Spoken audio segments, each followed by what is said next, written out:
O tsunami científico, destruidor da ciência incompleta, incoerente e não interpretável, e criador da ciência completa, coerente e interpretável, a planificação da física através da teoria dos unifótons. Amiga, amigo, eu sou José Roberto Rezende, autor da teoria dos unifótons.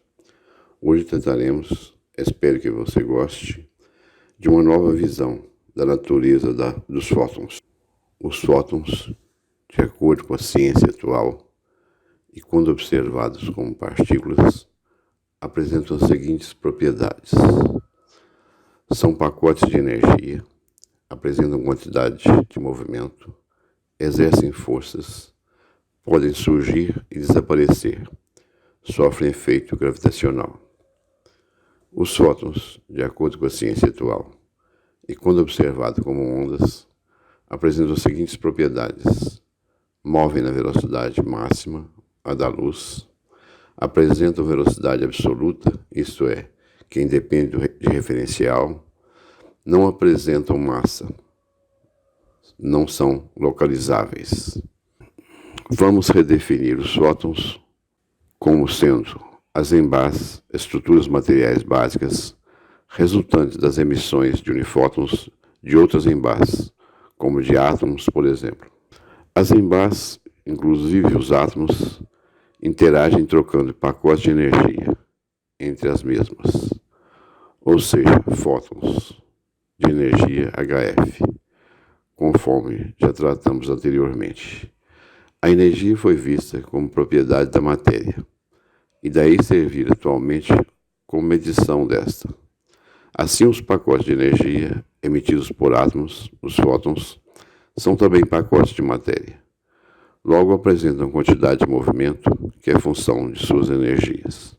Fótons, por apresentarem quantidade de movimento, podem exercer força, pois suas emissões, absorções e colisões promovem variações na quantidade de movimento dos entes envolvidos nessas interações. Fótons são constituídos por unifótons, e daí poderem surgir e desaparecer, o que não ocorre com os elementares não constituídos e constituintes, em última instância de tudo. Os fótons desaparecem quando absorvidos por ENBAs e aparecem quando emitidos por essas. Os fótons sofrem efeito gravitacional, o que é natural, pois são entes materiais. E como já vimos, todos esses sofrem e geram efeito gravitacional. Assim, nossa definição de fótons consegue interpretar a natureza de partículas deles.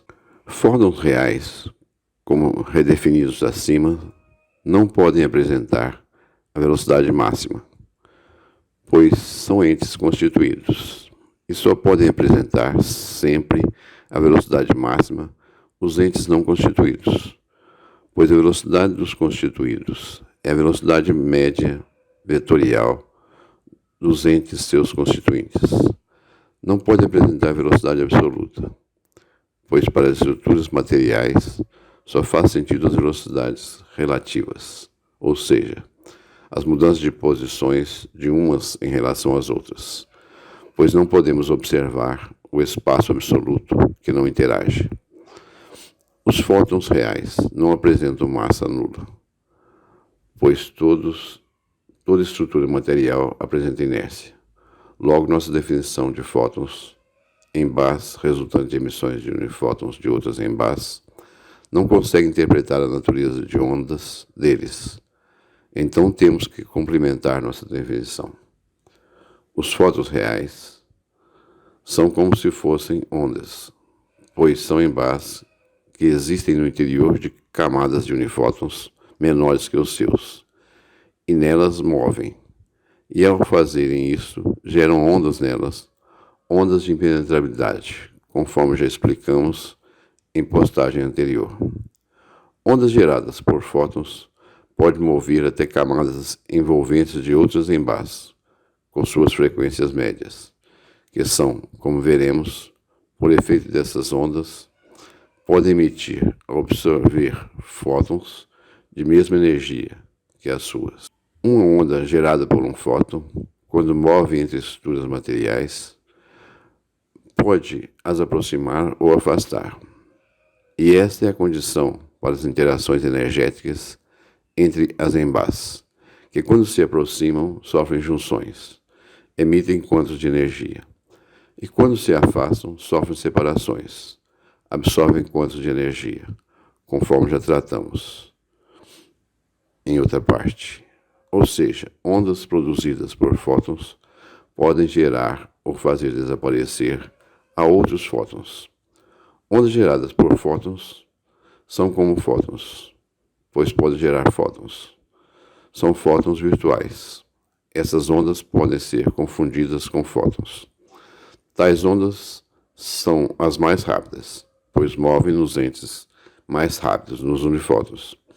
Tais fótons, de faz de conta ou virtuais, são assim também os entes mais rápidos. E como essas ondas movem os constituintes em última instância de tudo, elas movem tudo. Esse é o seu meio. Como as velocidades das ondas são absolutas em relação aos seus meios de propagação, as velocidades das ondas são absolutas, pois movem tudo.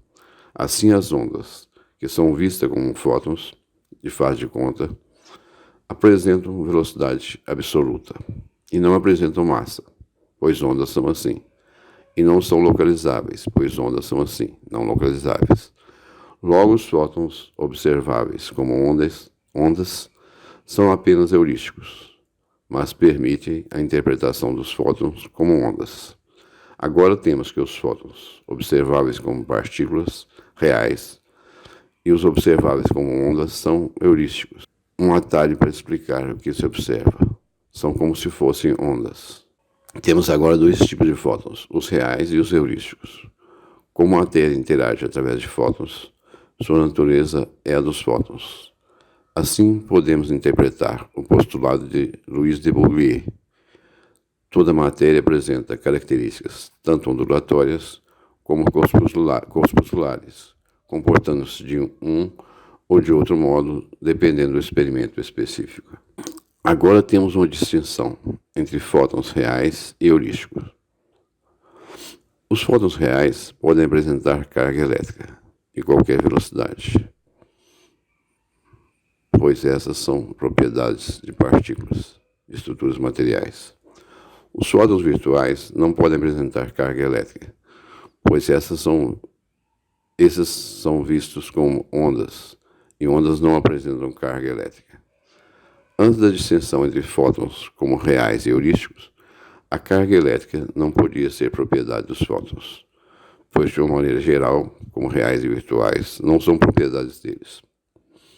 Agora podemos tratar, por exemplo, os elétrons como fótons, pois esses agora podem apresentar carga elétrica em qualquer velocidade, propriedade de estruturas materiais, o que são. Toda estrutura material básica apresenta a mesma natureza dos fótons, de onda e de partícula, pois fótons são embás. Daí a evolução no conhecimento dos fótons ter gerado uma evolução no conhecimento da matéria e, por consequência, da natureza. Mas a não visão dos fótons virtuais como heurística levou à criação de uma física não simples e não interpretável, uma edificação sobre a areia, que não se sustenta, e agora não necessária, pois temos essa teoria, a dos unifótons, que esclarece a natureza heurística de parte da quântica. Aceitar algo como, ao mesmo tempo, onda e não onda, partícula e não partícula, é aceitar incoerência, é aceitar o ilógico, é ser crédulo. A física interpretável não é mágica como a quântica, e provavelmente será menos aceita pelos crédulos e mais aceita pelos céticos. O modelo geocêntrico de Ptolomeu já havia sido provado e testado pelos cientistas de sua época. Com o mesmo se previa posições de astros e a confirmação dessas localizações testava o modelo, que era inclusive usado com fins práticos, como a elaboração de calendários e com fins religiosos, pois era adequado às crendices daquela época. Muitos acadêmicos daquele tempo consideravam o modelo geocêntrico como inquestionável inclusive condenavam os que defendiam o modelo concorrente, o heliocêntrico. E de forma semelhante, muitos dos acadêmicos atuais vão condenar os defensores da teoria dos unifótons. A teoria quântica foi provada e testada pelos cientistas de nossa época, inclusive por tecnologia avançada. Ela funciona, embora de forma limitada. Tem partes verdadeiras e partes parcialmente verdadeiras, as que funcionam de forma heurística. São os como se utilizados em nossos raciocínios parciais, mas será substituída pelos unifótons, que engloba, que é mais simples e que é interpretável. Modelo científico provado e testado pode ser substituído por outro, e aí a verdade limitada do substituído se apresenta. Obrigado pela sua atenção. Um grande abraço. Manifeste se você gostou. Deixe um like e participe do nosso chat. Inscreva-se em nosso canal. Veja o próximo assunto, onde trataremos da primeira lei da termodinâmica.